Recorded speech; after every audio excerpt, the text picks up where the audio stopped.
She was marked for death and left hanging in the trees, bound, bloodied, forgotten. But when the blizzard rolled through Deadwood Pines, something else found her first. Not a rescue team, not a man. A scarred Mustang broke formation, vanished into the storm, and led his herd toward what no creature should have sensed.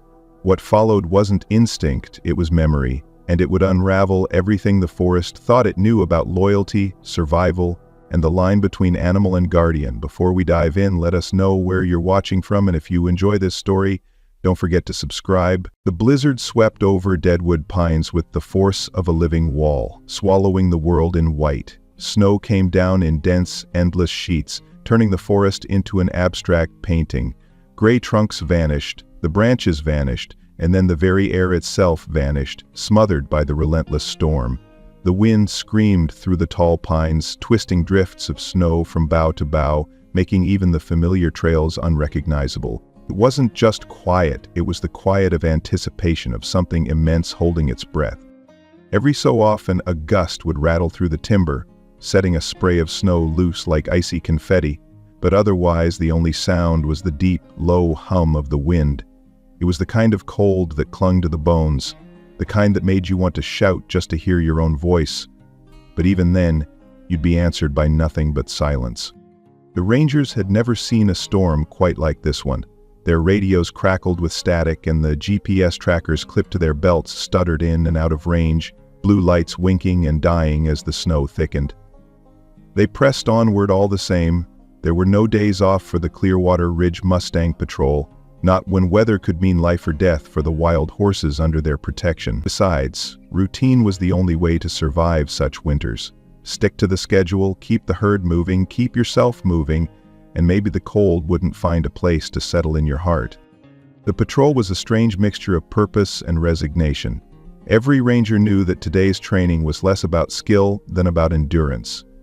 In the open, faces stung by wind, their figures half lost in the white haze, they led the Mustang unit in its practice circuit, just shapes moving through a world stripped of color, trying to keep order in the chaos. No horse stood out more among the herd than Ash. Gray-black, thick-shouldered, his mane and tail often dusted with frost, Ash carried himself with a silent power. His eyes were striking, a deep, intelligent brown that held something old, something no human could name. But what made Ash unmistakable was the long, silver scar running from the tip of his left ear down the cheek, a glinting thread beneath the short winter coat. No one in the unit ever spoke of how he got it. Some guessed it was from a barbed wire fence during a rescue gone wrong. Others said it happened on a mission that didn't make the official records. Ash never gave the answer. He simply bore the mark as he did everything else, quietly, without complaint. Unlike the other Mustangs, Ash needed neither rein nor whip. He responded to words as if he understood them, to subtle gestures, and most strikingly, to the things that were never said out loud. The other horses in the unit had learned to watch Ash, to sense his moods and shift their own in response, as if he set the tempo for the whole herd. On paper, Ash was a retired service animal, his official designation an old, faded number on a medical record. But in the forest, he was something else. Guardian, guide, the soul of memory for the unit. Ranger Eli Walker once called him the keeper of memories. Others simply called him the old man. Either way, it was Ash the Rangers looked to when storms made the world uncertain, and Ash the horses followed without question. They were nearing a bend where the trail snaked around a half-frozen creek, the wind funneling between the trees so sharply that it seemed to whistle. The snow was knee-deep, making each step slow, but the herd pressed on, forming a dark line against the white. That was when Ash stopped. No signal, no call. No whinny from a lead mare or scent of a predator on the wind. Just a sudden, complete halt, as if his body had run up against something invisible. He lifted his head, nostrils flaring, his ears pivoted like antennae, catching the shifting gusts. His mane bristled, standing on end along the ridge of his neck. He stamped his left hoof once on the icy ground, just enough to make a sharp crack in the snow crust, a sound almost lost in the wind. It wasn't a scent that made him stop, at least not one that registered to human senses. It was something deeper, a memory, or perhaps a warning that came not from the world around him but from somewhere inside. a place where only instinct and experience could reach. The northeast wind changed, carrying with it nothing tangible, nothing anyone else could sense, but for Ash it was enough. Something called him, urgently, from a distance beyond the visible.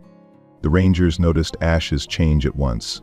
"Hey Ash, easy boy," Eli called, cupping his hands to project above the gale. A sharp whistle followed, a command Ash never ignored.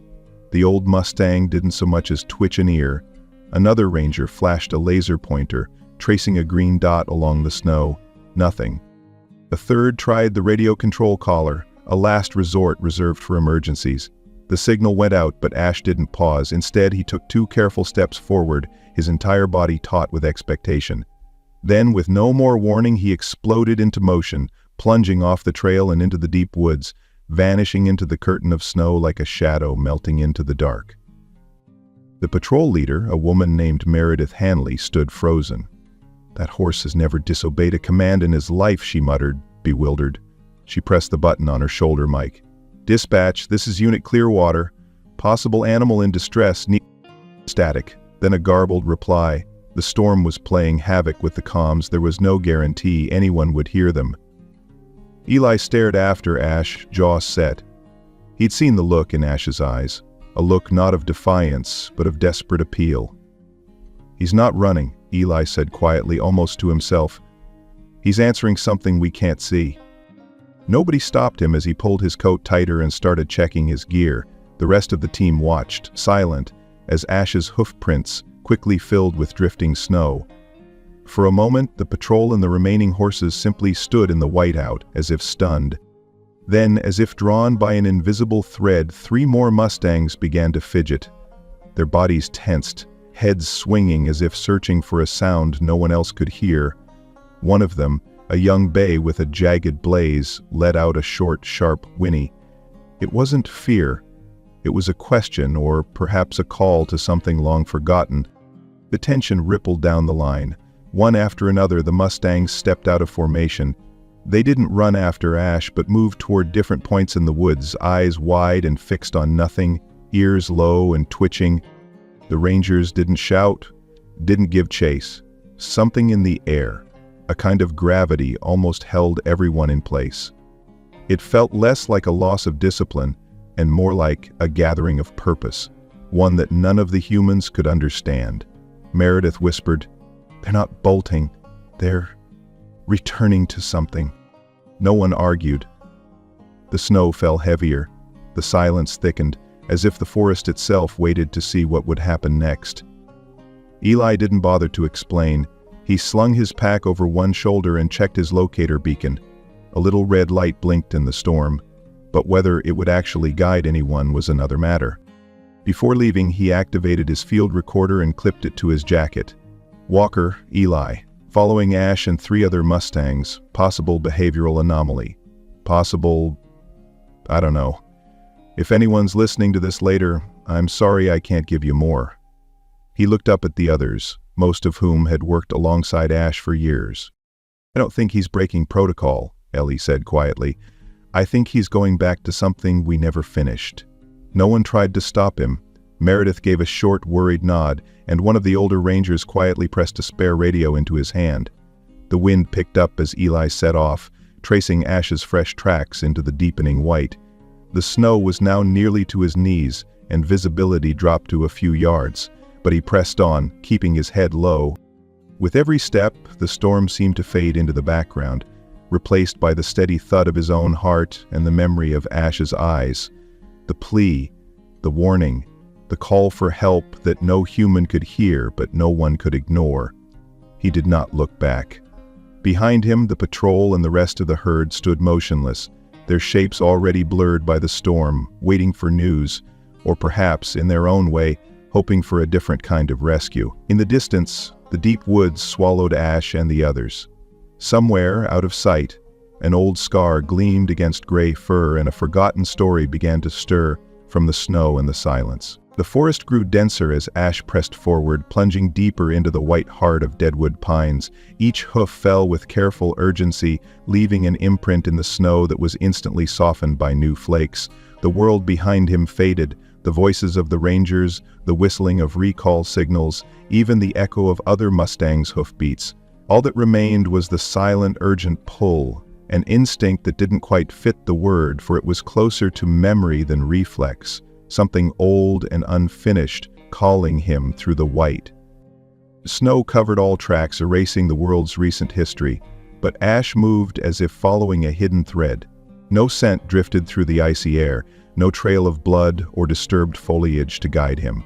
The forest itself seemed to have drawn its breath, the silence so complete it felt thick enough to touch.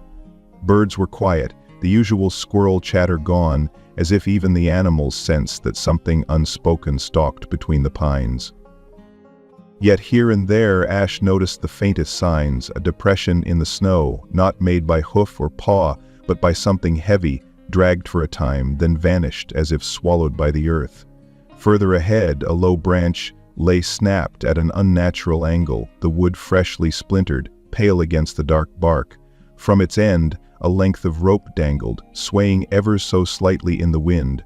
The forest had been disturbed, but not in any way that made sense to human or horse. Ash paused, breath steaming. For a heartbeat the world held perfectly still, as if poised on the edge of revelation. His body tensed all at once. Ears upright, neck stretched forward, nostrils flaring, Ash stared intently at a massive pine tree standing alone in a small clearing. The storm had abated for just a moment here, as though nature itself had drawn a circle around the scene. From a branch some 10 feet above the ground, a woman hung upside down. Her legs were bound at the ankles with thick, weather-stiff rope looped cruelly over the limb. Her arms, twisted unnaturally behind her back, were tied with a second knot. The hood of her parka had slipped back, revealing a face smeared with blood and dirt, streaks of frozen hair plastered across her cheeks and forehead. Blood trickled from a cut on her temple, painting her skin a vivid crimson before dropping slowly and rhythmically onto the snow below. Each drop made a small, perfect scarlet crater in the pure white, a tally of pain and defiance that echoed into the silent woods. Her lips were blue, cracked by cold, her eyes, squeezed shut, twitched behind lashes heavy with frost. Ash didn't move. He didn't whinny or rear or flee at the scent of blood. He simply stood, looking up, his entire presence an island of focus in the heart of the forest. The only sounds were the shivering wind and the steady, almost ritualistic drip of blood onto the snow. He waited. After several still, silent seconds, Ash stepped forward. There was no fear in his movement, no haste. What he did next was more than animal curiosity, it was ceremony. The revival of an ancient code that humans could only sense, never explain. He lowered his body, folding his front legs until his knees pressed into the snow, his neck arched down, mane rippling as a stray breeze swept through.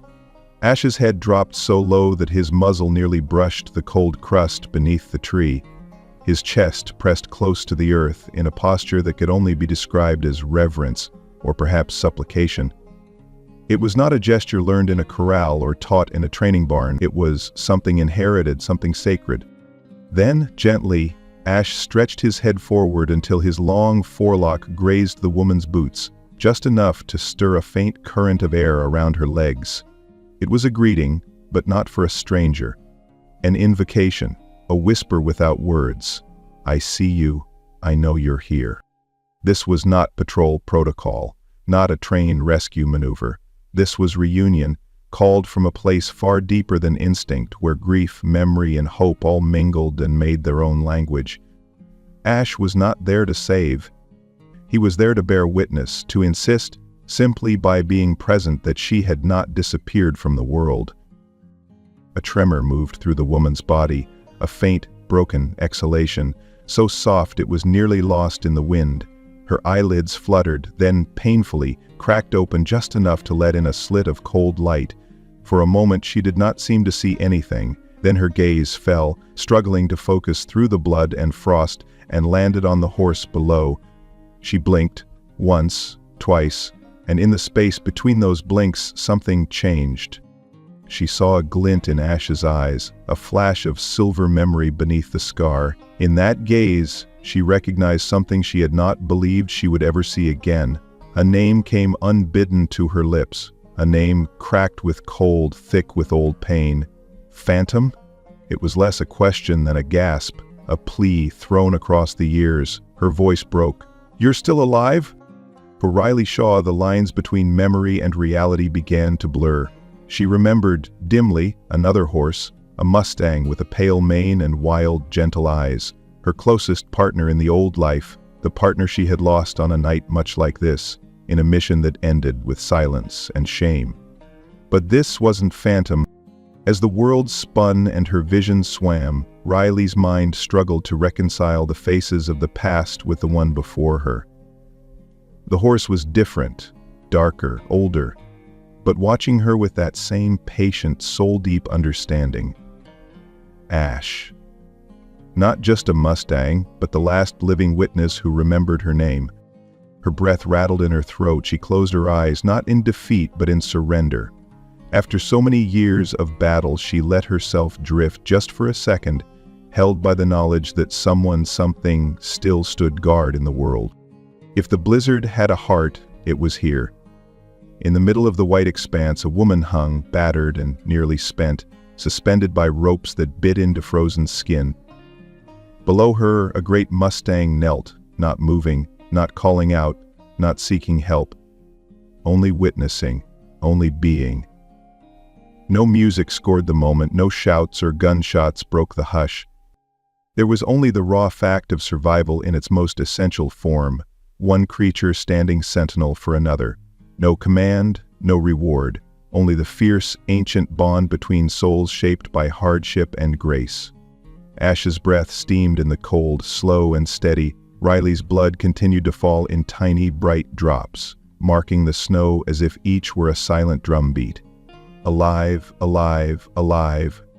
Above and below, predator and prey, victim and savior, all boundaries blurred, reduced to the simplicity of presence. Ash was not there as a tool. He was not even there as a horse. He was there as a promise, one only the heart could keep. The sound of boots crunching hurriedly through the snow startled even the silent trees. Eli Walker burst into the clearing, breath clouding, his jacket slick with frost. He was not prepared for what he found. Ash, immobile as a statue beneath a dangling, half-frozen woman. For a moment, Eli's brain refused to process the scene and he almost lost his footing, sliding sideways on the packed snow. But training and instinct took over. He rushed to the tree, eyes darting between Ash, whose massive form still blocked the wind from Riley, and the limp figure overhead. His hands fumbled with his knife, teeth chattering as he worked the frozen rope. It was tied with a cruelty that made his stomach turn, a kind of executioner's knot, designed to end breathing, not merely restrain. He sliced through the cords, catching Riley as she dropped awkwardly, nearly lifeless, into his arms. Her body was stiff, blood still leaking from the gash on her head, and her hands were icy blocks behind her back. He quickly untied her wrists, rubbing life into her fingers, checking her airway and pulse, with the measured calm that only comes from too many nights spent saving people who never expected to be found.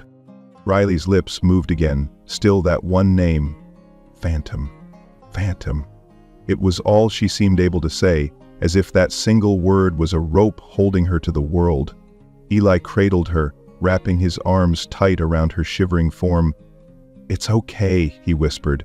"I've got you. You're safe now." Ash, as if responding to some silent command, raised his right front hoof and tapped the ground 3 times in slow, deliberate rhythm.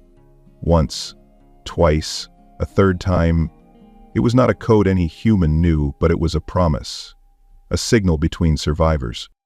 A story, long buried beneath the snow, had begun to awaken. The white woods stood silent as always, but now, deep in their frozen heart, the line between animal and witness, between savior and memory, had blurred forever. Eli Walker raced through the snow, carrying Riley's barely conscious body back to Clearwater Ridge Ranger Station.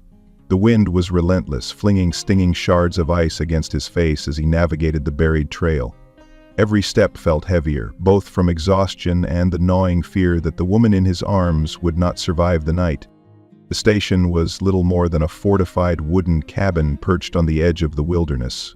Once inside, Eli worked with the efficient calm that only comes from 100 small emergencies. Thermal blankets, heated gloves, an emergency IV oxygen cannula pressed beneath blue lips. He checked her pulse, thready but present, then wrapped another blanket around her, willing heat back into her frozen body. Riley's eyes fluttered open only in brief, feverish moments. In those slivers of consciousness she whispered words that made no sense to the others gathered. Phantom 04, Theta? Her voice was so faint that Eli had to lean in, catching only fragments, as she drifted again into the gray world between waking and oblivion. He called the hospital at Flathead, voice steady but tense, reporting Riley's hypothermia and blood loss. The nurse's answer was grim.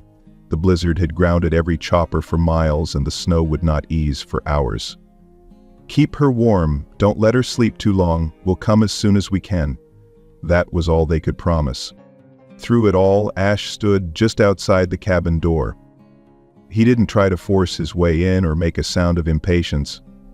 Instead, the Mustang stood watch, tapping his hoof against the frozen earth.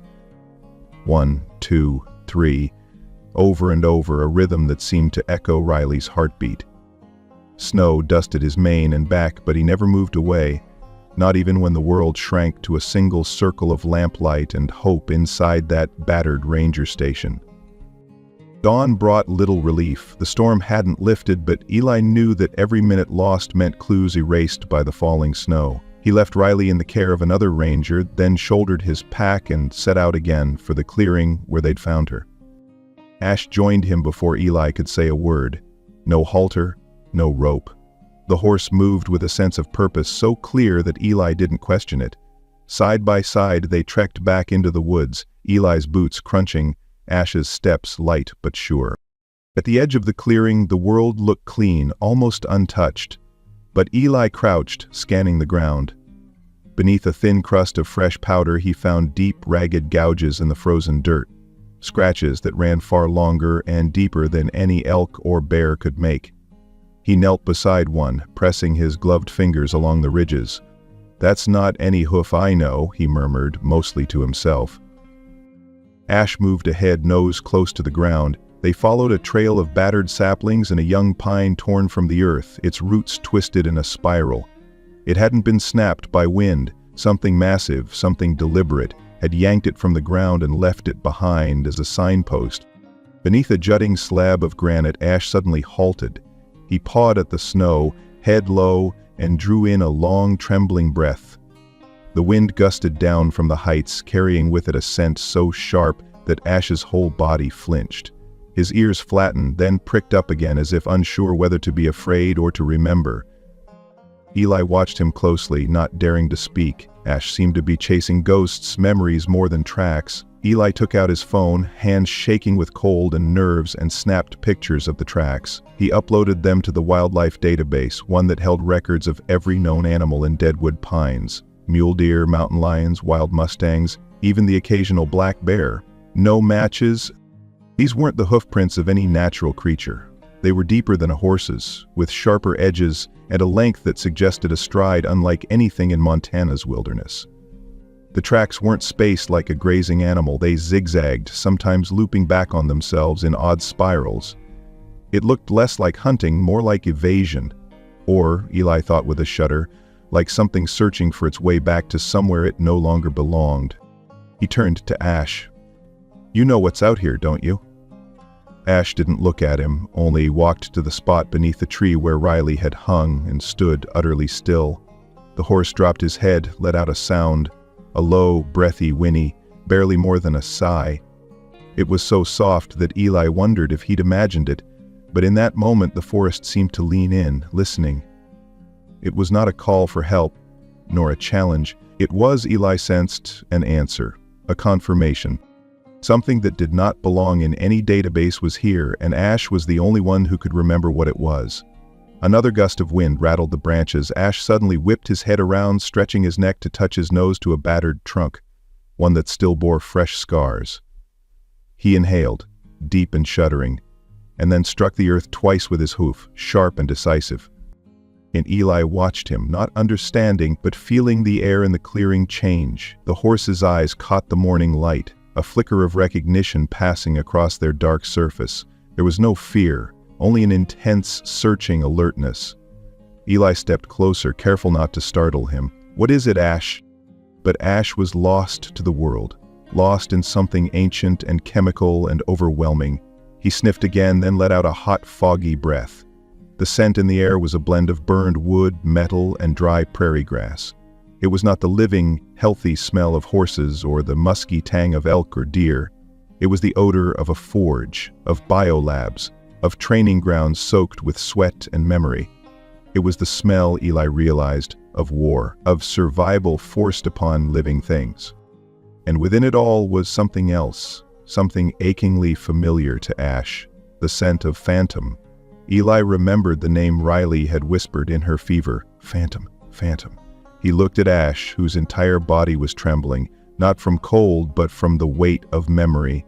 This was not just the smell of life, it was the scent of a bond broken and reforged in pain, something old and yet impossibly returned. Back at the station, as the day wore on and Riley slept fitfully under layers of wool and heat packs, Eli pulled an old binder from the ranger's archive. The cover was warped, stained by years of coffee and stormwater. He flipped through its brittle pages, searching for any record of the name that now haunted both the horse and the woman.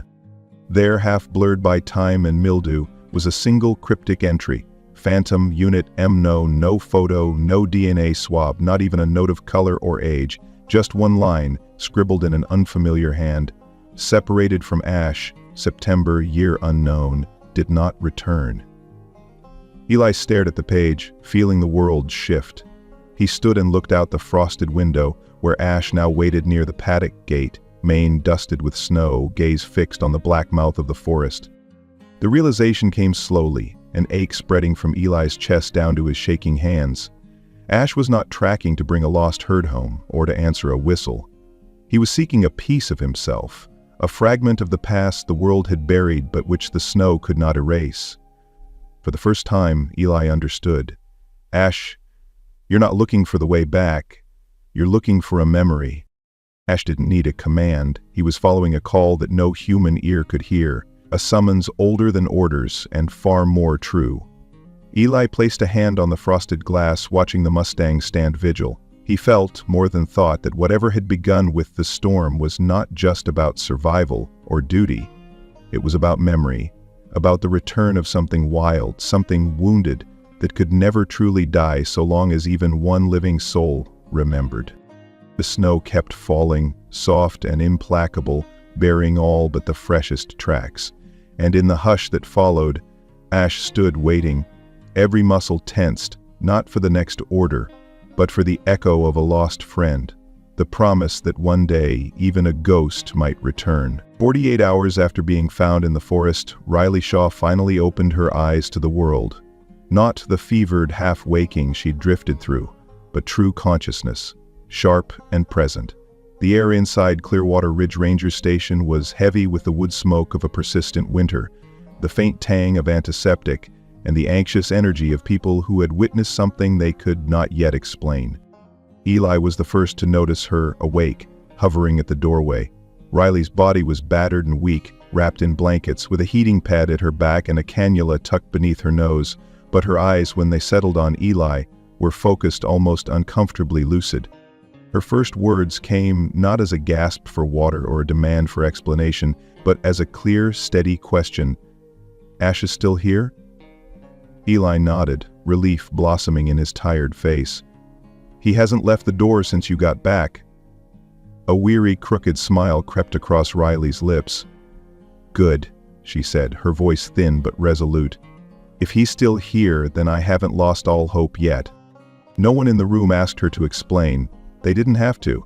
It was as if the storm outside, the tension of the rescue, and the unspoken connection between ranger and horse had all combined into a single, silent urge. Now is the time for the truth to be spoken. Riley inhaled, slow and deliberate. Then she began to talk as though she'd held this story so long it had grown too heavy for her chest. Before Deadwood Pines, before the name Riley Shaw appeared on any ranger's roster, she had been an Army lieutenant, a rising expert in the new field of tactical animal psychology. She had thought she understood the cost of loyalty, the boundaries between science and the soul. But when the letter came, marked only with an eagle insignia and an untraceable code, she found herself recruited into a project with no official name, no oversight, and no way back. The program was called Whitefire, a black-budget initiative straddling the Department of Defense, DARPA, and, most disturbingly, the Department of the Interior.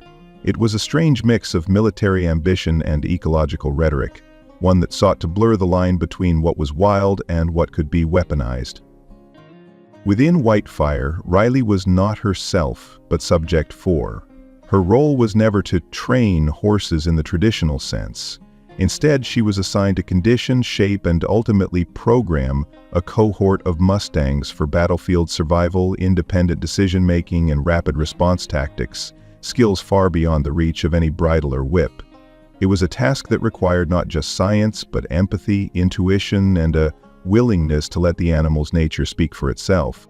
2 Mustangs rose to the top of the program, not just for their intelligence or stamina, but for their uncanny ability to read and respond to the emotions of those around them. Phantom and Ash, the pride and secret of Whitefire. Phantom, Riley explained, her gaze far away, was the wildest horse I ever met. Pure Nevada Mustang, coal black, impossible to break. He never let anyone touch him, except me, and that, they said, was what made him valuable. Ash, by contrast, was a product of careful breeding, Spanish Mustang crossed with military-bred Arabian, all muscle and discipline but with a soft eye and a fierce, silent protectiveness. Where Phantom's wildness seemed to threaten the walls of every corral, Ash carried a quiet loyalty, never aggressive, but always aware, always waiting for a signal no one else could give. They couldn't be commanded by voice, or rope, or threat, Riley continued. You had to earn their trust, and once you had it, they listened with their hearts. She smiled a little at the memory. Phantom would only let me touch his face if Ash was nearby. Sometimes, they'd both stamp their hooves in the same rhythm like they were hearing music we couldn't, or turn together suddenly toward some danger only they could sense. But that fragile harmony was doomed. One night, without warning, Phantom disappeared from the unit. No announcement, no protocol, just gone. I heard the news after midnight, Riley said, her voice tightening. Phantom was being transferred to a new testing site. I wasn't told where. I ran to the stables before sunrise. He was already chained, both forelegs shackled, tail tied, ready for transport. She tried to argue, plead, shout down the agents in black coats who had come to take him. I told him it was a mistake, that he wasn't ready, that they were breaking him. They didn't listen. Phantom didn't resist. He didn't fight or scream. He just stood there, looking at her, and in his deep, liquid eyes, Riley read a single question. You're not coming with me? It broke her. She stood frozen, unable to move as the agents pulled Phantom away. That was the last time I saw him, she said softly. After that, there were no records. The project files vanished. They shut the whole unit down. The memory was raw, cutting deeper than any wound, and in that pain Riley understood what it meant to lose not just an animal, but a piece of her own soul. After Phantom was taken, Riley tried every channel she could to find him. Officially, there was no record of his existence. Every door she knocked on led only to silence or veiled threats. The more she searched, the more she saw the truth. Whitefire was never about saving lives or ecological restoration. It was about making weapons out of living things. When she sent a final, desperate report to her superiors, the answer came swift and chilling. A sudden transfer to Alaska, effective immediately. It was less an assignment than an exile, a silent erasure. Rather than wait for the noose to tighten, Riley made her own escape. She disappeared from the system, resurfacing in Montana as a ranger under her real name, working far from the grasp of military bureaucracy. She'd thought she could leave the past behind, but she never stopped looking for answers. Or for Phantom. As Riley finished her story, a strange quiet fell over the room. Eli shifted, unsure what to say. The snow had stopped outside, a pale sunlight filtered through the window, glinting off the icicles. But before anyone could speak, a dull thump echoed from the back of the station. Ash had moved to the edge of the compound, nose to the ground beneath an ancient pine. Eli watched as the Mustang pawed the earth, scraping through the snow and mulch in a deliberate pattern. 1, 2, 3. A signal from old days, an echo of some code Riley and the horses had once shared. With strong, careful strokes, Ash unearthed a small metal tube, rusted but still sealed at the ends. He nudged it toward Eli, who knelt and twisted the cap free. Inside was a scrap of old, silver-backed military map, creased and water-stained, but with a single red X marked over a set of remote coordinates. Riley gasped, the color draining from her cheeks. "That's it! That's Zone X! That's where they took Phantom!" The area had years ago been declared off-limits, a fire, a chemical spill, the official story said. No one allowed within a mile, but Riley now saw the truth. "Ash must have buried this the last time we were here," she whispered. "Kept it hidden, like a memory he refused to let die." The map, the Mustang's actions, the tangled threads of trauma and hope, it all aligned. Zone X was out there, waiting. The only way to understand what had happened to Phantom, to Whitefire, to the ghosts haunting them all, was to follow the path Ash had guarded for so long. Eli looked at Riley. "If Ash found this, maybe he's telling us it's time." Riley reached out, stroking Ash's scarred cheek. "He always knew, even when the rest of us forgot." The old secrets had been unearthed, but the journey was only beginning. Out in the snow, the wind rose again, carrying not just the bite of winter but the electric promise of unfinished business. The morning they left the station, the world outside was a canvas of gray and white. Clouds pressed low, snow softening every edge of the landscape, mountains rising like half-remembered ghosts. Riley moved with quiet resolve, her wounds wrapped and her resolve sharper than ever. Eli checked the last of their supplies, eyes flickering over the battered map Ash had unearthed, and Ash himself waited by the door, utterly still except for the faint flick of his ear, as if listening to some call only he could hear. No one suggested taking a vehicle. In the wilds of the Granite Crown Range, tires and engines meant little against snowdrifts and suspicion. Instead, they saddled the horses lightly, each carrying only what was essential: a rifle apiece, some emergency rations, and the kind of silence that pressed tight to your ribs. The GPS units were switched off and stashed deep. No signal, no tracking, no chance for whatever still lingered in the shadows to follow them by machine. Ash led, his hooves cut a purposeful line through the fresh snow, not one step wasted, as if the turns of the trail, the rise and dip of the ridges, had all been burned into the muscle memory of his bones. Behind him, Riley and Eli exchanged glances. The horse moved with a confidence that was more than animal. It was as if he'd walked this path not just once, but 1,000 times in the aching corridors of his mind. They passed through stands of black pine, across frozen streams and along switchbacks so narrow that even the wind seemed to hesitate before following, and finally, where the cliffs drew back and the forest ended in a tumble of shattered stone, they found what they had come for. Hidden beneath a drift of powder and half-buried boulders, a massive iron door was set into the rock face. Its green paint had flaked away in the years since it was last touched, the handle crusted with rust, but the faint outline of old stenciling remained. Utility Theta Sector 3, the rest was lost to time. Eli ran his gloved hand over the letters, then looked to Riley, who was already unstrapping a battered, waterproof keyboard from her bag. "This is it," she whispered. "God help us." Accessing the keypad was an act of archaeology. Riley clipped a backup power pack into the side panel, carefully rewiring around chewed insulation and burst solder. With each code she entered, the old system flickered with uncertain life. It took 3 attempts, each met with a silent prayer and a held breath, before a green LED winked to life and a heavy relay clicked somewhere deep inside the stone. The door groaned open, scraping over gravel and ice, exhaling a breath of cold that was older than memory. Ash stepped through first. His stride was slow but not tentative, his nostrils wide as he tasted the air for ghosts. Eli followed with his flashlight raised, sweeping the beam across what remained: shattered safety glass, control panels laced with mold, walls scored with deep gouges that shimmered under the light.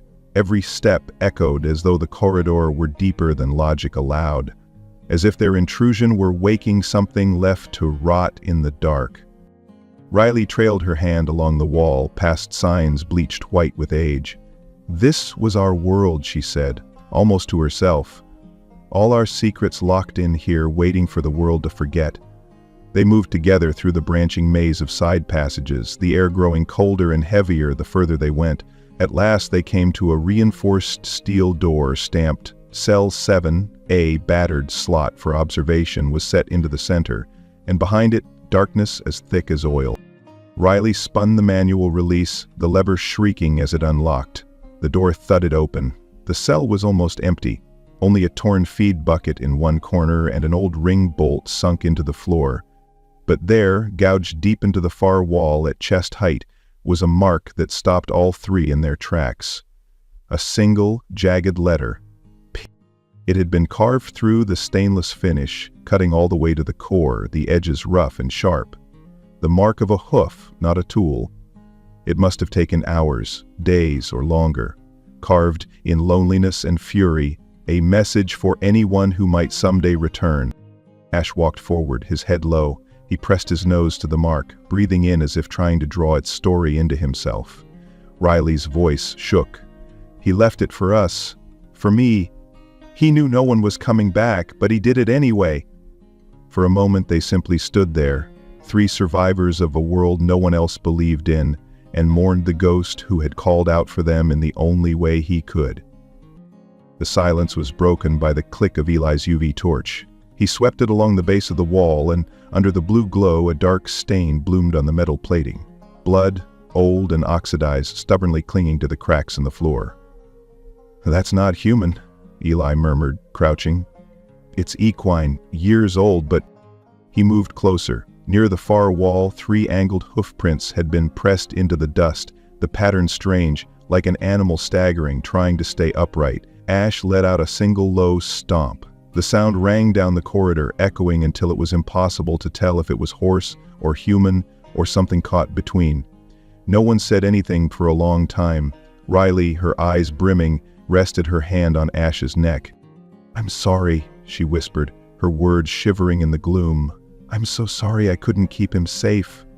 Ash's tail flicked, his muscles trembling with memory.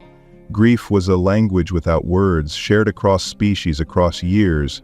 Time in that space grew thin. Riley pressed her back to the cool steel and closed her eyes. With the scent of rust and animals still fresh, the walls seemed to dissolve and the past surged up to claim her. Years ago, before the shutdown, Ash and Phantom had been kept in facing stalls here, barely a dozen yards apart, yet always aware of the other's presence. Riley had fought against the order, shouting down the chain of command when they announced the biological upgrade for Phantom. She was dragged from the observation bay, her screams echoing off the steel. "He's not ready! He's not a weapon!" Ash, frantic, had pounded his hoof 3 times against the wall. A secret rhythm, a code between brothers. "Wait here. I'll come back." Phantom turned, his dark eyes meeting Riley's one last time. No anger, no fear, just a silent farewell. A question Riley could never answer. Then they'd come, a ring of masked techs, and led Phantom away with a collar that sparked with cold blue light. There had been a scream, one Riley could never decide was pain or defiance, and then silence. Back in the present, Ash stood before the bare corner of the cell, pressing his hoof gently to the floor, directly over where Phantom had once scratched his initial. He stood that way for a long time. Riley did not try to comfort him. Some wounds belonged only to those who survived. "Facility Theta," she said quietly, "is a grave without a name for both of us." Time seemed suspended until Eli, searching for anything left unclaimed by mold and water, pried open the rusted cover of an old circuit box.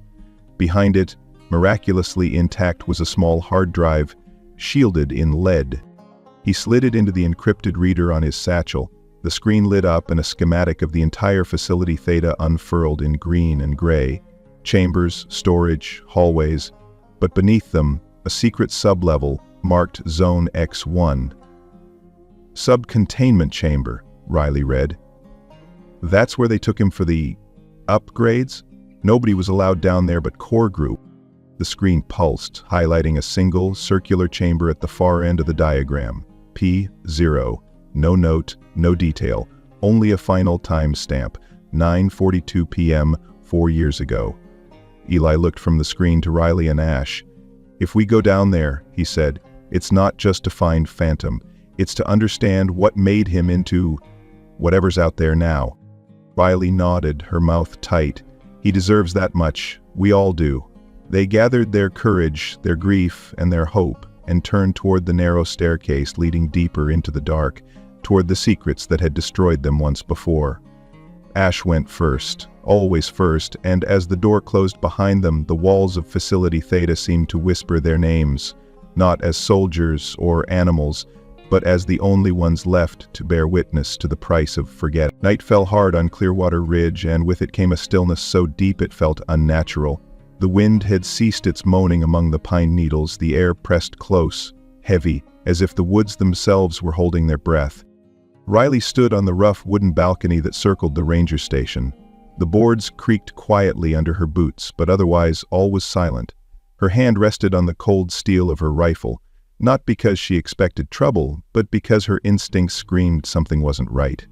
She let her eyes travel across the endless darkness beyond the security lights, the direction Ash so often stared at, as if waiting for a shadow only he could see.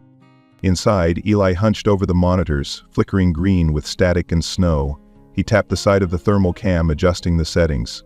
For a moment, the display was empty, a wash of ghostly white. Then, all at once, 3 figures flashed onto the edge of the frame, impossibly fast and tall.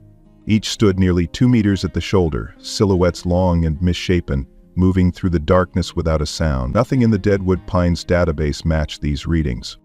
Eli's voice was tight. "Riley, you need to see this."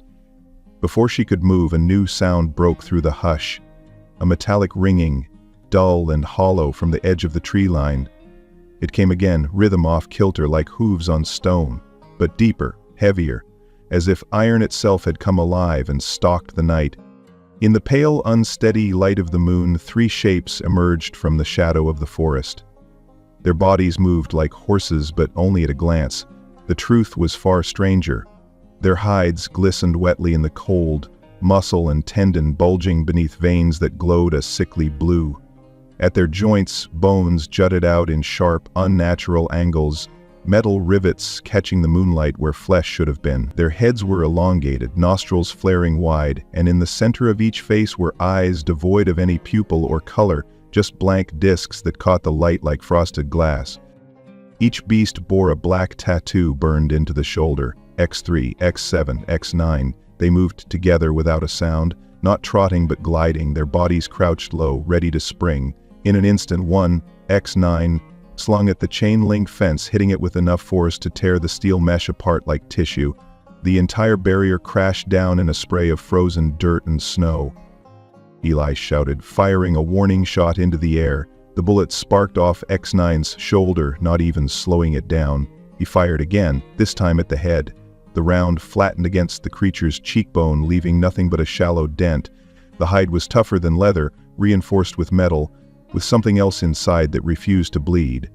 Riley's shout split the night. "Ash!" From the darkness of the corral, Ash exploded into motion. The snow seemed to part around him, his mane wild and black against the white, his muscles corded with purpose. He met the monstrous forms head-on, his eyes burning not with terror, but with something ancient. Memory, fury, recognition. Ash let out a low, guttural sound, no wild horse scream, but the clipped, warning growl of a babel stallion. It echoed against the trees, older than any command, a sound bred into his blood. X7 broke off from the others, turning to face Ash. The two began to circle each other, neither blinking. Ash's head was low, his tail a whip of black behind him, hooves churning lines into the snow. X7 mirrored every move, a grotesque parody of the Mustang's agility, its joints clicking as it pivoted. For a moment, neither attacked. It was a dance, an ancient code, dominance, strategy, respect. Then, X7 lashed out. its hoof arcing through the air. The blow struck Ash's shoulder, raking deep enough to draw a line of blood but not enough to stop him. Ash staggered, righted himself, then launched forward, rearing high before coming down hard. His hooves crashed against X7's throat and chest, the sound like iron shattering stone. The monsters didn't make a sound. Ash did not retreat. Just as the fight teetered on the edge of chaos, a fourth shape broke from the tree line. The other creatures froze, stepping aside as if by reflex. He was larger than the others, his outline broader, armor plating layered beneath black fur and scar tissue. Yet there was a deliberateness, a presence in the way he walked, head high, nostrils wide, each step measured and sure. Riley felt her heart stutter. Phantom! It was him, but not. His body was a map of scars and grafts, metal and flesh merging in jagged seams. Yet his eyes, set deep and ancient, were unchanged, still ringed with silver, still filled with a cold intelligence.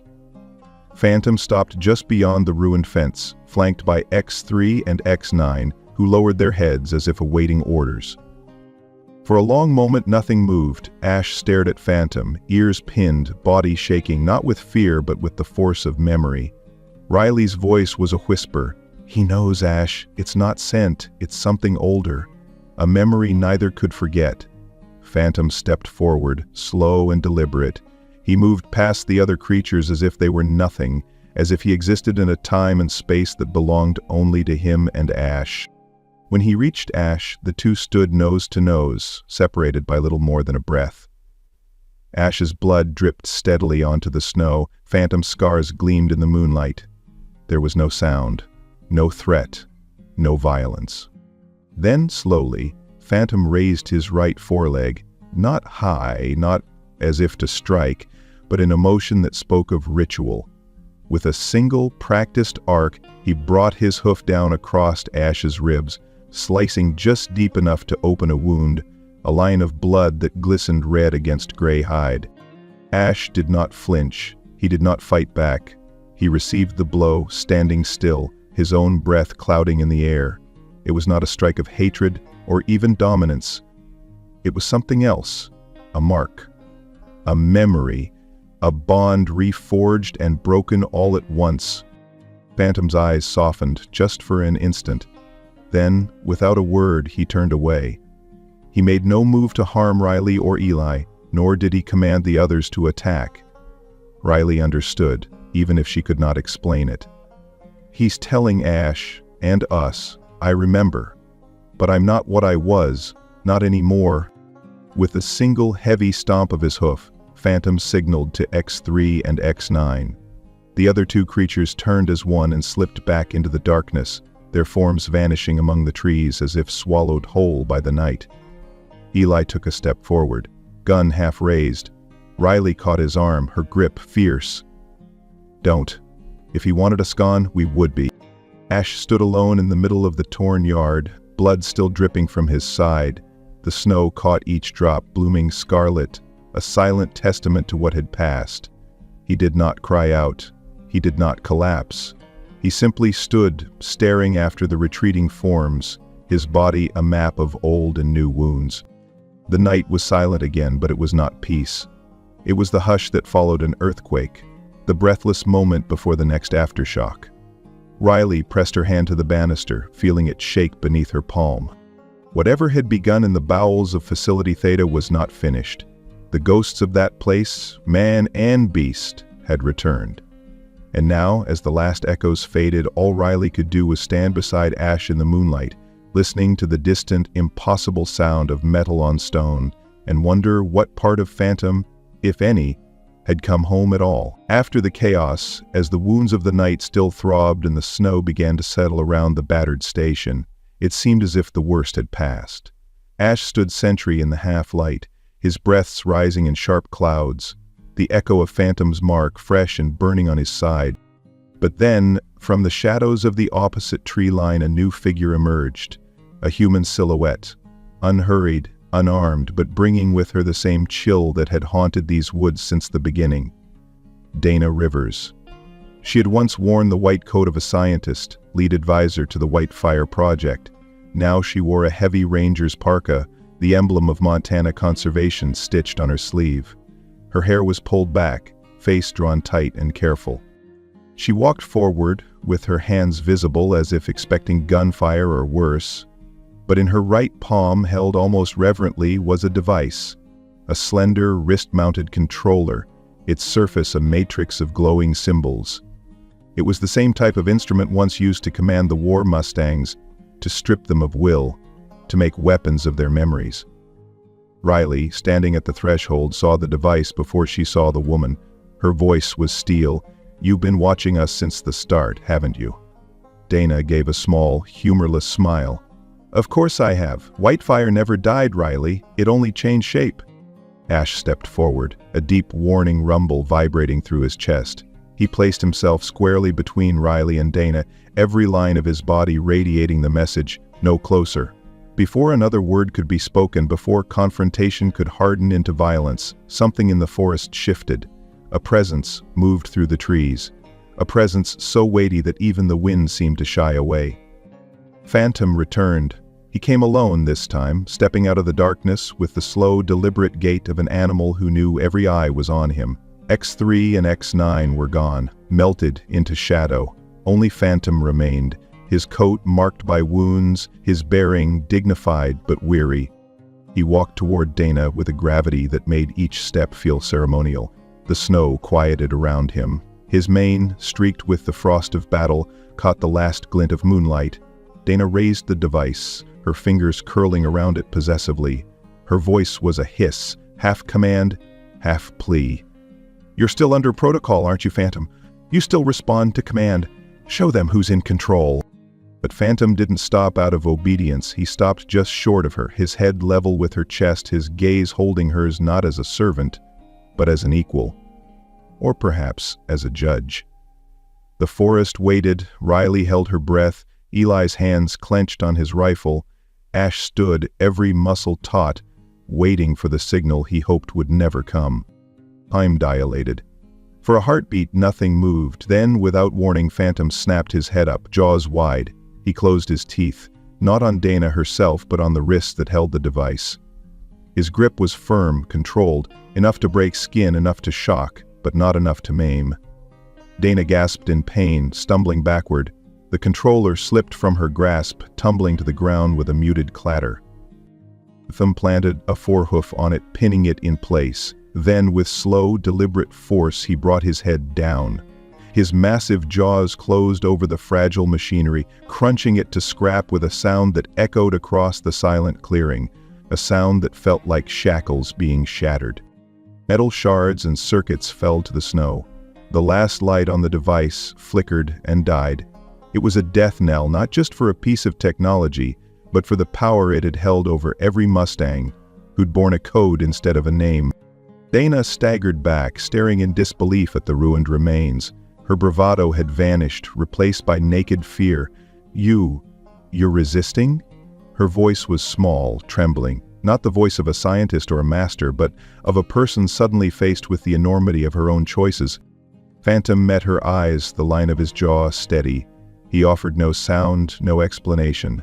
His resistance needed no words. It was absolute. For a moment, time held its breath. Phantom did not advance.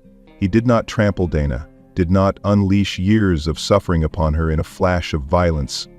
He merely stood, broad-shouldered and silent, as if awaiting judgment from a court only he could convene.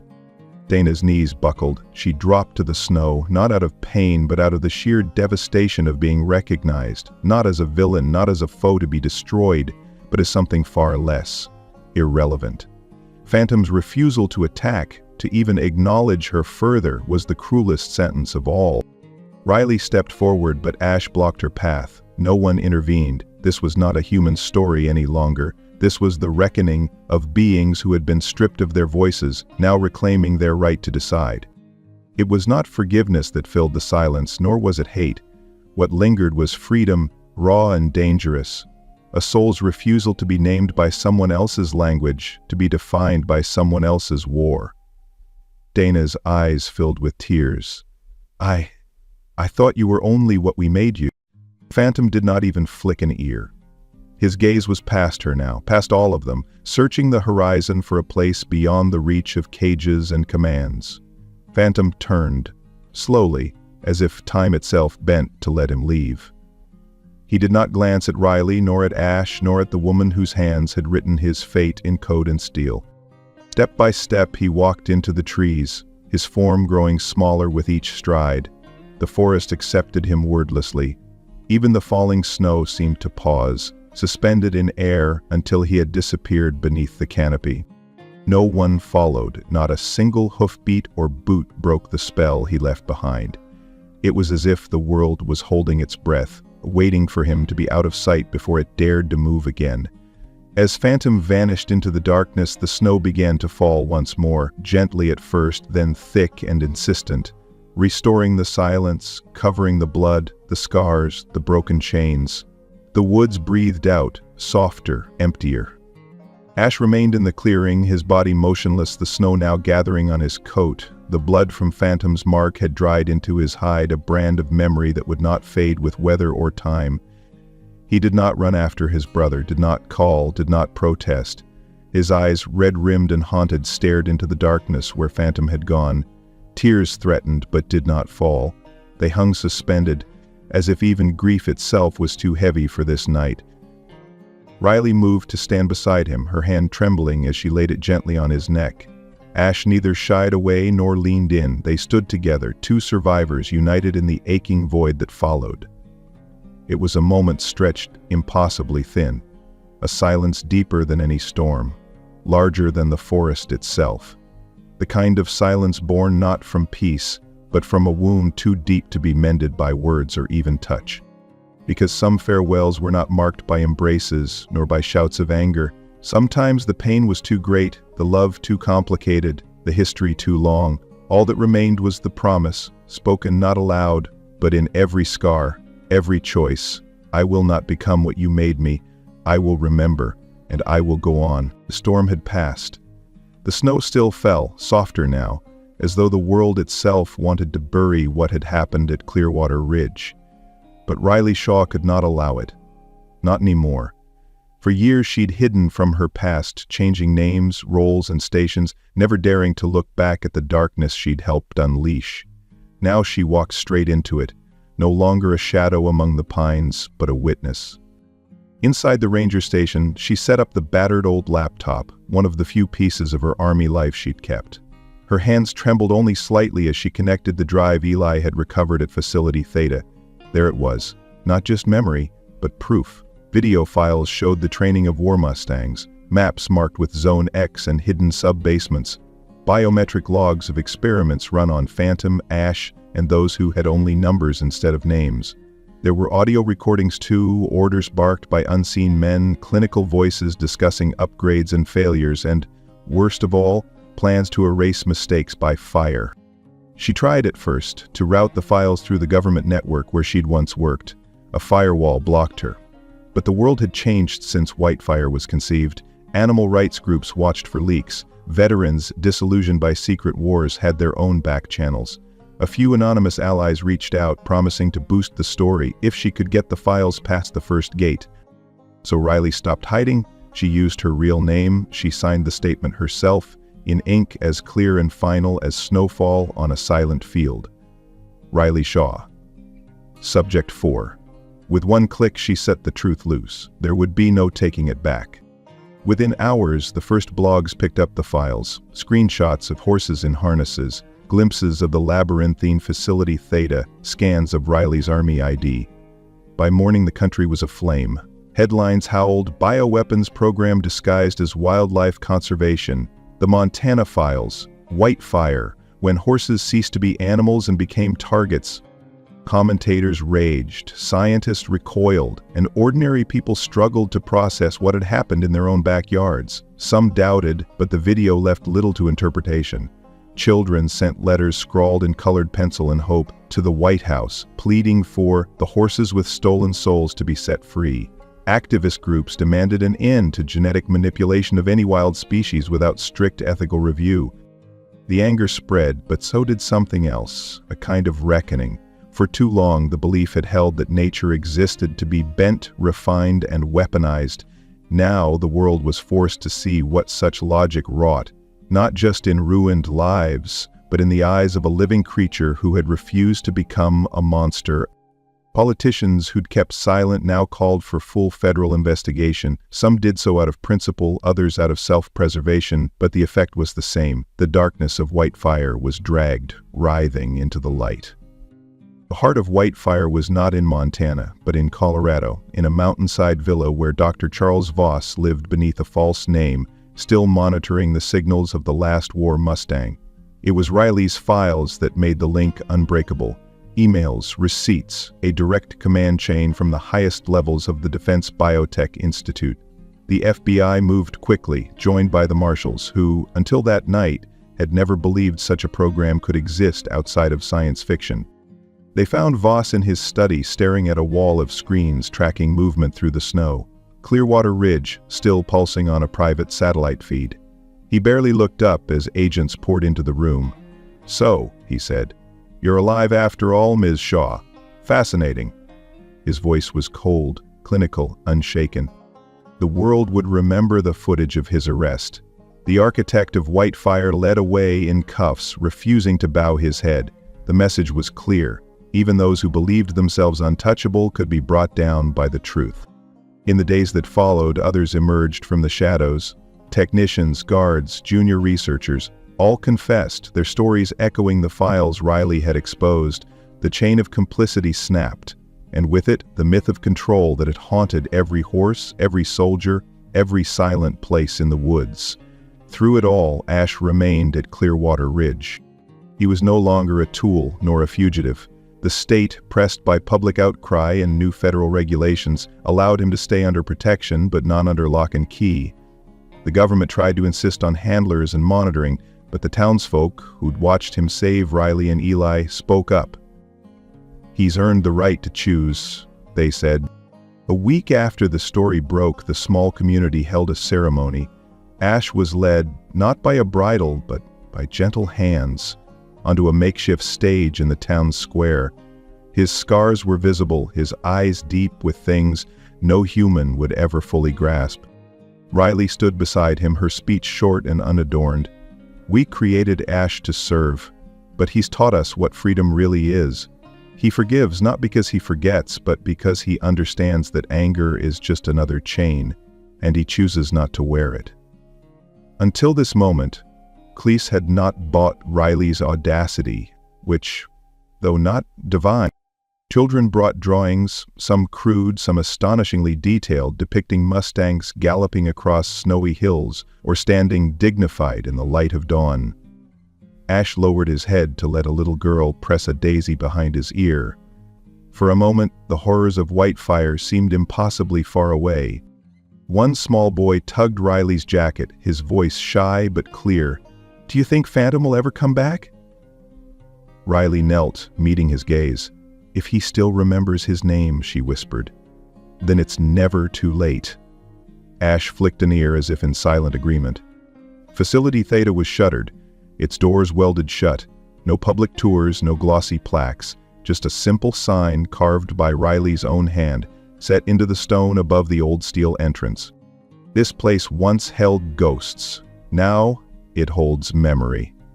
The federal government announced the complete dissolution of Whitefire, the end of all adaptive bioweapon funding, and the implementation of sweeping new restrictions on genetic research for military purposes. But Riley knew, so did Ash, that as long as humanity believed it could design the spirit of another living being, some new ghost would always be waiting to step from the shadows. So they stayed at Clearwater Ridge. For Riley, it was a duty, a promise never to look away again. For Ash, it was something quieter, older.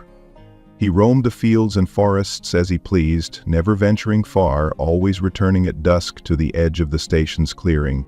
Sometimes, at night, Riley would find Ash standing by the fence, eyes fixed on the distant tree line, waiting, perhaps, for the sound of another set of hooves, for the return of the friend who had walked away not in anger, but in hope. The world moved on, as it always does, but in the hush of snow, in the fragile peace after the storm, memory lived on, not as accusation, but as a promise. A promise that freedom, once tasted, could never again be mistaken for anything less. It was a night like any other, a silent, ordinary beginning to the first week of winter at Clearwater Ridge. No alarms, no strange weather sweeping down from the mountains, just the familiar hush that blanketed the ranger station and the surrounding forest, so deep it seemed to swallow even the memory of danger. Riley sat alone at her desk, the glow of the security monitors washing her face in cold blue. Outside, the world was still. She sipped coffee gone lukewarm, watching the infrared feeds flicker from camera to camera. Every inch of the northern woods, the place where Phantom had last disappeared, remained empty. Nothing moved but the drifting patterns of wind through snow. Then, as she cycled through the final feed, one distant camera set above a clearing deep within the forest, the screen flickered, static chased across the frame. For a moment, everything went dark. Riley's pulse quickened, old instincts snapping awake. The image steadied, and in the far corner something appeared, a shape both foreign and heartbreakingly familiar. She leaned forward, holding her breath. There, against the stark white of untouched snow, lay a lone Mustang. She knew him instantly. Even without the glint of armored plates, without the prowling, haunted presence that had stalked the edges of their nightmares for so long, she would have known. Phantom lay on his side, his dark body curled into the soft bank of a snowdrift.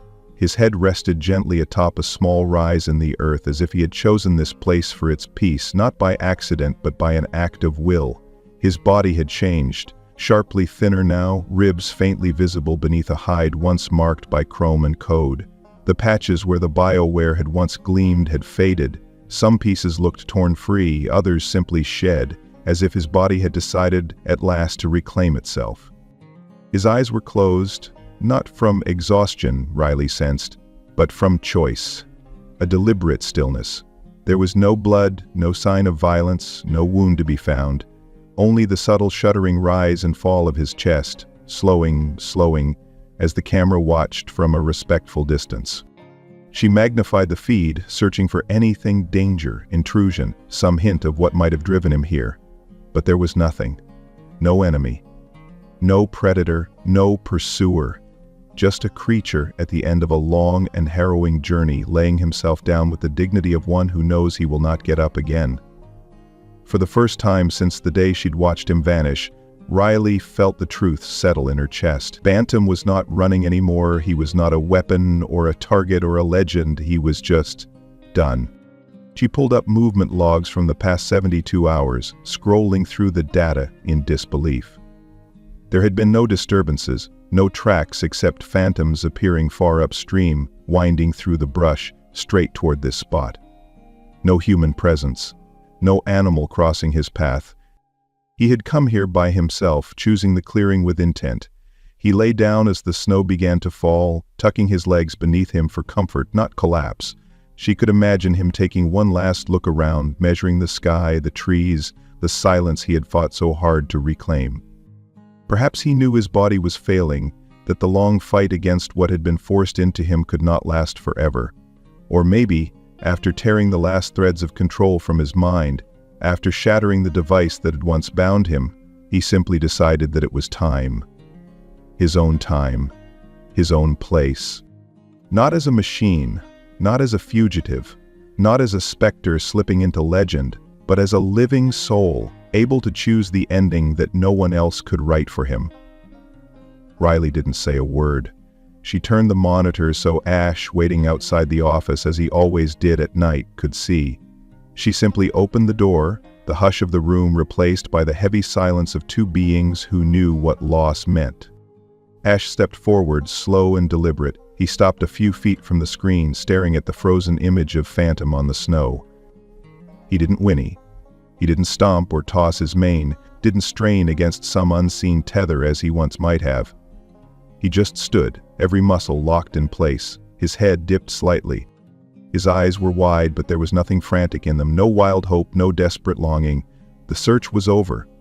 Ash understood with the strange, wordless wisdom that only animals possess that there would be no more reunions. Riley felt her throat tighten. She wanted to reach out, to touch Ash's mane, to offer comfort or ask for it. She wasn't sure which. But she stayed back. Some griefs had to be honored in silence. Ash's shadow stretched long across the floor, reaching toward the screen, toward the friend he had once promised to wait for through all the long years of uncertainty. Now that promise was spent, the last thread between them gently cut. No one saw Ash cry, no one saw the great Mustang shake with sobs or collapse in mourning, but those who knew him, who understood the scars beneath the silver-gray coat, saw something deeper. Ash did not leave the room, not as the night stretched on and the world outside faded into the hush of snow. He did not turn away from the screen, did not eat, did not rest. He simply remained, eyes locked on the gentle, unmoving figure in the clearing, as if he could bear witness by sheer presence. Riley sat beside him on the floor, saying nothing. She didn't try to explain or narrate or find words for what had passed. Instead, she let the quiet surround them, a cathedral of memory more sacred than any sermon. After what felt like an eternity, hours measured only by the slow tick of the clock and the growing paleness of dawn, Riley whispered, so softly she wasn't sure she spoke at all. Ed didn't die because of the science, not because of battle or because anyone gave him the order. He died because, for the first time, he got to choose. And he chose to let go. Ash didn't move, but she knew he heard. When the first gray light crept across the fields, Ash finally rose, muscles trembling with the weight of a night that had changed everything. He walked slowly to the gate at the edge of the compound, pausing there in the soft snow. He turned once, glancing back, not at Riley but at the distant place where Phantom's body still lay, hidden from all but the memory of the trees and the silent witness of the cameras. Just one look. Not regret, not bitterness, just acceptance, and a farewell no voice could speak. Ash didn't linger. He walked into the cold morning, shoulders squared, spirit quiet. He left behind a chapter closed. Not in anger or anguish, but in the simple, inarguable right of a soul to decide when enough was enough. Riley stood at the window and watched until he was gone. The echo of Phantom's last choice, ringing in her heart like a silent bell. There are moments, Riley would later realize, when the world insists on a return to the old ways, as if time itself aches to snap back into the shape it always knew. After Phantom vanished forever into the snow, no final cry, no orders given, no witness but the silent woods, she found herself standing on the threshold of a life that no longer fit. The idea of going back, of simply returning to the old rhythms of patrol, report, and rescue, seemed impossible. He and Ash lingered in that liminal space for days. The station at Clearwater Ridge felt both too small and too haunted, the forest too vast and too silent. But grief, like memory, demands action. And so, with no fanfare, no ceremony, Riley and Ash began to build something new, an answer to the question that Phantom had asked with his last, unbroken choice. What do you do with a soul that cannot, will not, be made a tool? The answer became Echo Mustang Division, MD, not a unit, not a command, not a secret project or a line item on any ledger, just a place, a promise, a future neither dictated nor controlled. EMD was born not from the ruins of war or the blueprints of strategy, but from a longing for trust, for healing, for a kind of dignity that could not be bred or programmed. They chose the edge of deadwood pines, a gentle slope above the river where wild horses had once come to drink. Long before fences, long before men. There were no barracks, no stables, no iron gates. The only building was a modest log cabin repurposed from an old observation post, its porch wide enough for Ash to stand sentry every night. The insignia of EMD was nothing more than Ash's hoofprint, pressed into a slab of rough-hewn pine and nailed above the door. No badge, no barcode, no authority, just a mark, a memory, a claim that said this is where you are allowed to be free. On the first morning, Riley took a strip of soft, worn leather and fashioned a simple collar. She pressed the letters herself, one by one, with an old soldering iron, EMD 011. It was not a number, not really. It was a badge of honor, an acknowledgement that Ash was the first, the proof of concept, not for war or control, but for the radical idea that memory could be trusted and that freedom must be chosen, never given. She buckled the collar gently around Ash's neck, whispering as she did, "This isn't to mark you as property, it's to remind all of us you began something new." Ash didn't need a halter or a bit. He came and went as he pleased, wandering the banks of the river at dawn, leading the other Mustangs to the sheltering copse when storms rolled down from the peaks. At night he stood silent by the porch, his head high, listening for threats or for nothing at all, as if both were equally important. And when new arrivals came, broken, battered, half-mad with the memory of pain, it was always Ash who greeted them first. He would approach, unhurried, ears forward, calm. Sometimes it took minutes, sometimes hours, sometimes the whole day. Riley watched and learned. "I can teach skills," she'd say to those who came seeking to help, "but only he can teach trust." They came in ones and twos, sometimes under cover of darkness, sometimes in battered horse trailers driven by volunteers who wanted only to forget what they'd seen. There was no intake paperwork, no battery of tests, only two rules. 1, the horse must cross the threshold willingly of their own accord. 2, no horse would ever be locked in a stall. Ash would stand just inside the open gate, eyes solemn, body still. For some, the act of walking in took seconds. For others, like the old gray with 3 legs, a survivor of a failed experiment, missing half his mane and the light in one eye, it took 10 full minutes. Ash never rushed him, never prodded or called. He simply waited, as if to say, "You are not late, you are not lost. When you are ready, you will come." And when the gray finally stepped inside, his head bowed low, Riley felt her own heart twist with pride and humility. Here, the past was not denied, but neither was it a chain. Some horses bore the marks of still active chips beneath their skin. Some were blind, some lame, some so terrified of humans they would stand pressed against the fence for hours, shivering. But none were ever forced to perform, to obey, or to redeem themselves. Here, survival was enough, presence was enough. Word of EMD spread faster than Riley could have imagined. Letters came from military units, from federal agencies, from rescue organizations, offering funding, technology, a chance to turn EMD into the world's first biological rapid response unit. She turned every offer down. EMD was not built for crisis response. It existed for healing, for holding memory, for relearning the shape of hope. These were not animals to be repurposed for the next emergency. These were survivors, reclaiming the right to their own decisions, their own peace. Each morning, instead of drills or exercise regimens, Riley would stand at the center of the paddock and bow her head for 10 minutes. The silent ceremony. The horses joined her. Some stood close, some farther away, but all were quiet, honoring those who had not returned. Slowly, the new arrivals began to change. One by one, they edged closer to the humans who came to feed and care for them. They learned to accept a hand on their shoulder, to let a child braid their mane. And, in time, when they were ready, not before, they would run beside Ash, tails streaming, no longer refugees but companions. They don't need training, Riley explained to a visiting journalist. They need to remember that not every touch is a trap, that not every command is a threat. Some of them will never let a human ride again, and that's their right.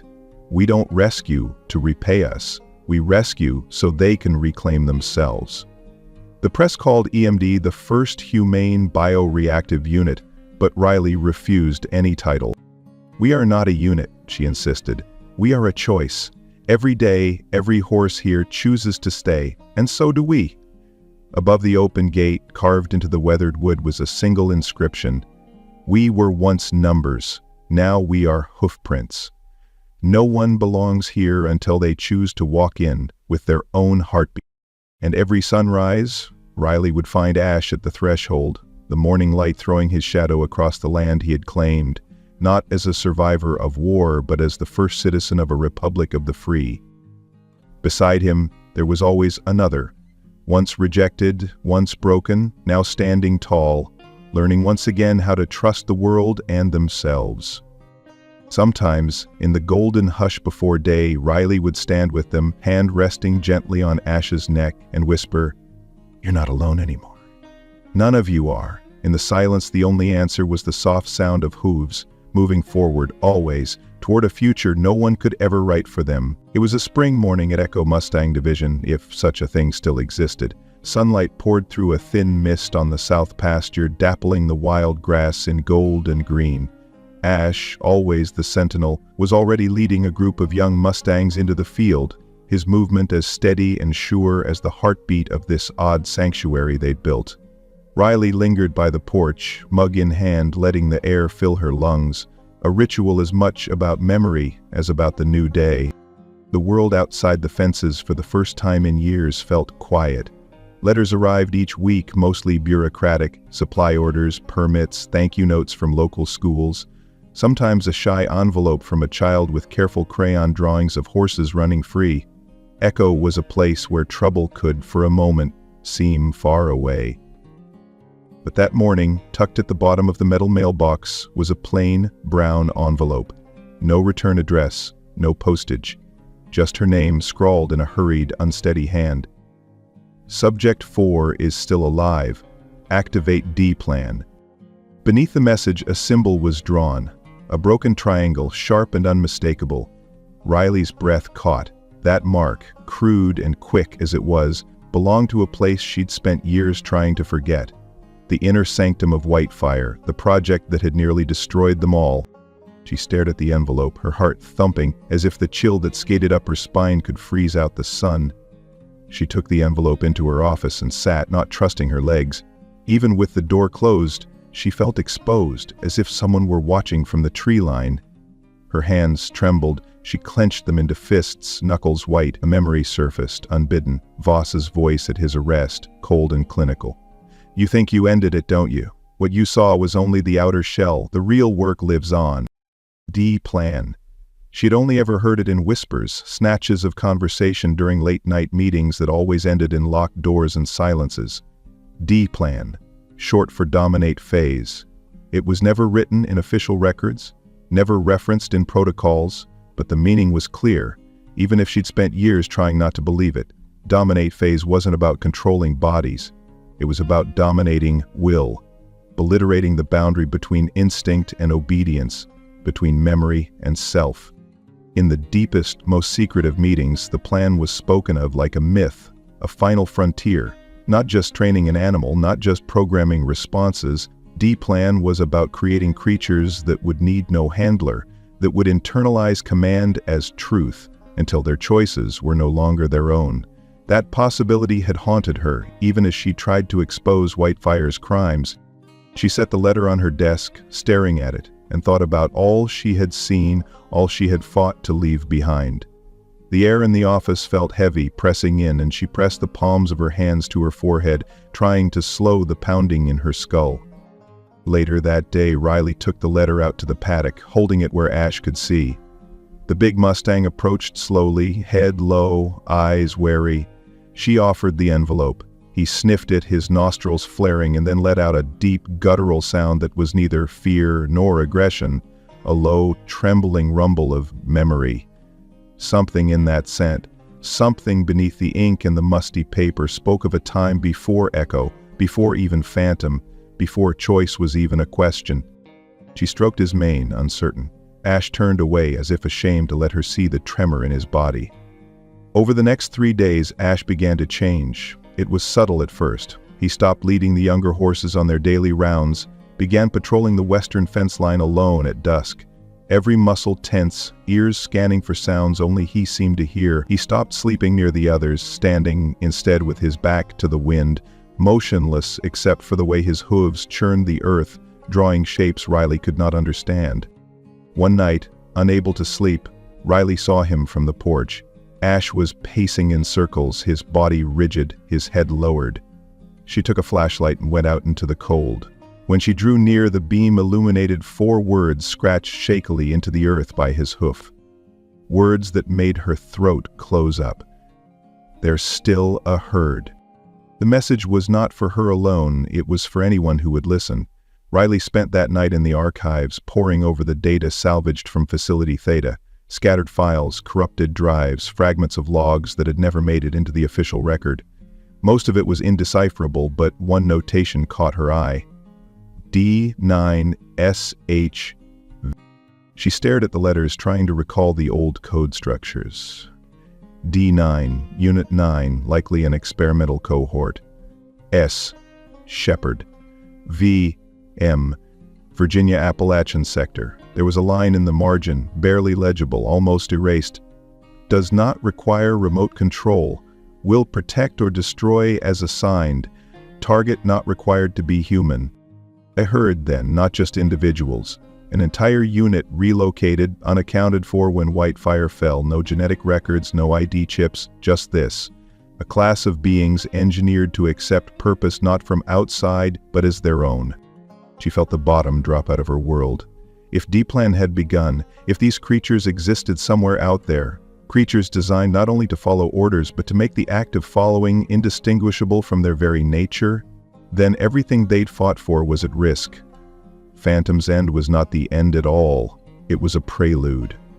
She looked out the window at Ash, still patrolling beneath the moonlight, and felt a new fear, one she could not easily name. That morning, Riley burned the original letter in the old cast-iron stove. She watched the paper curl and blacken, the edges glowing, then falling to ash. Before the fire was out, Ash appeared in the doorway, his shadow falling over the threshold. His eyes, usually calm and bright, seemed older, darker, full of a knowledge he could not share. "Is it starting again?" she whispered, as if afraid of the answer.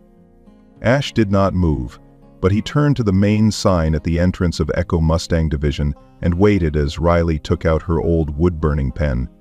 With steady hands, she added a new inscription beneath the symbol of Ash's hoof. "We were made once. Now we choose to exist. And we will not let them make us again." She looked up at Ash, and the Mustang nodded, ever so slightly. No government would protect them, she knew. No law would save what was most precious here, the right to choose, to refuse, to guard memory against the world's desire to remake it. But this time they would not be silent, this time they would answer.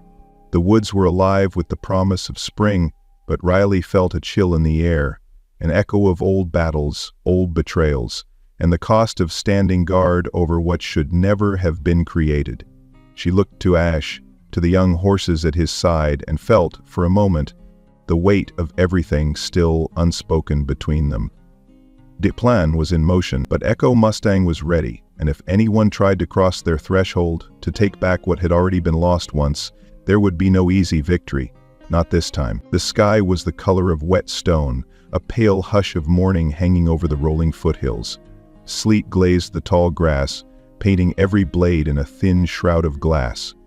In the half-light before sunrise, the world looked unfinished, quiet as the inside of a memory. Inside the weathered outpost that was now Echo Mustang Division's headquarters, Riley moved with practiced silence. She opened the bottom drawer of her desk, a battered thing of pine and old army stencils, and pulled out a sand-colored field jacket. She ran her fingers over the faded fabric, the threadbare patches along the sleeves. This was the same coat she had worn as Subject 4, back in days best left unspoken. She slipped it on, not out of nostalgia or pride, but to carry the weight of everything that had never been said aloud. Ash was waiting on the porch, his hooves planted firm against the creaking wood, the faint steam of his breath rising in the chill. He stamped once, twice, then a third time, 3 slow, resonant strikes, deep as a heartbeat. Riley nodded in answer. No words passed between them. There was no need for plans, no briefing, no map. What they sought was not marked on any chart. They turned their backs to the low buildings of Echo Mustang Division, not to leave behind what they'd built, but to keep watch over something deeper still, a truth that neither time nor silence had erased. And so, without fanfare, they stepped into the waking mist, walking not away from sanctuary, but toward the unfinished business that still lingered in the forest's breath. They didn't go hunting. There were no rifles slung over shoulders, no tranquilizer darts, no cages. Riley carried only a battered first aid kit, a thick leather-bound notebook, and a pencil sharpened to a careful point. Ash led, Riley just behind, her boots leaving faint impressions alongside the prints of his hooves. It was enough. They entered the western Appalachian woods, a region once marked off-limits in the internal memos of Whitefire, a phrase Riley could still hear echoing in Voss's clipped, bureaucratic cadence. The forest here was older than the world's ambitions, tangled and quiet, fog clinging low to the ground.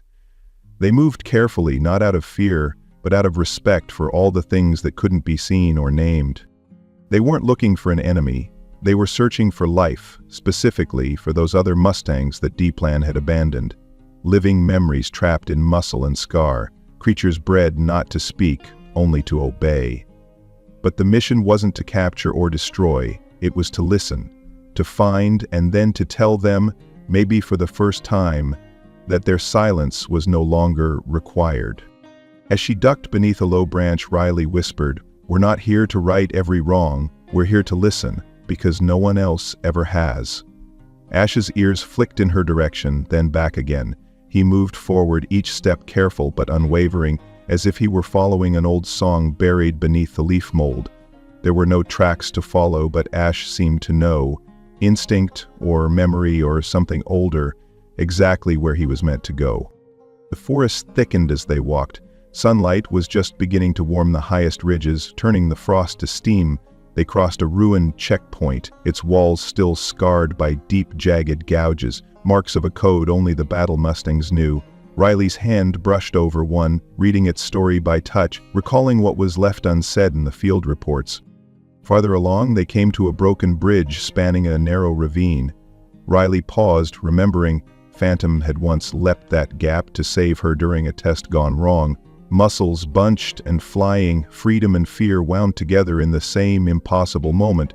The bridge had fallen since, but the memory remained. Ash stopped beneath a towering pine whose trunk twisted in the wind.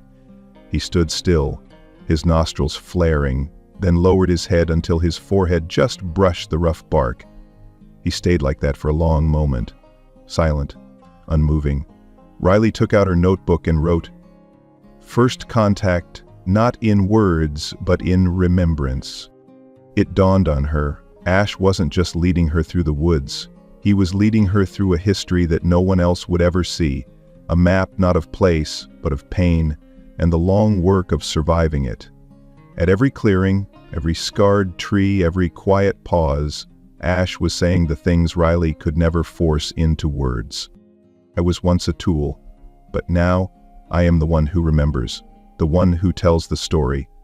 What Riley could not say, Ash conveyed in movement, standing silently beneath shattered branches, scraping a hoof across soft earth, tapping out a rhythm of memory in the mud. His silence had a weight to it, a living, breathing testimony that no official report could hold. The future was uncertain. Neither of them knew what they would find ahead.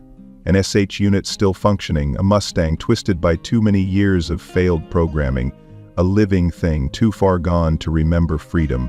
They walked into the unknown, their path unmarked, the day opening before them one uncertain hour at a time. But they kept going, because Echo Mustang Division was not simply a refuge for survivors. It was a place to begin again, and every new beginning, Riley realized, required a return to where the ending had once seemed absolute. She paused on a mossy knoll, letting her hand rest gently on Ash's warm, scarred neck. For a moment she let the world go silent around them, the hush of the trees, the sigh of distant wind, her own breath echoing in her chest. She whispered so quietly that only Ash could hear, "You're not here for vengeance. You're here to return what was stolen, the right to say, 'I am myself.'" Ash didn't move, but she felt him understand. There was a soft tremor beneath her palm, a pulse that matched her own. They moved forward together, not in haste, not with fear, and never once looking back. Each step was a reclamation, not just of land or body, but of a story once denied, a history written in code and silence, and now, finally, being told in the voices of those who had survived. In the end, it was not darkness that defined them, but the stubborn, flickering hope that memory, once freed, could light the path through even the deepest shadow. They pressed on into the forest, and the story, for the first time, was theirs to finish. Thank you for staying with us until the end of this story. We'd love to hear from you.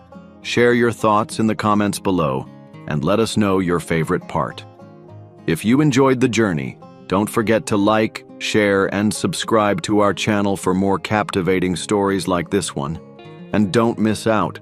Hit the notification bell so you're always updated on our latest content. Your support truly means the world to us.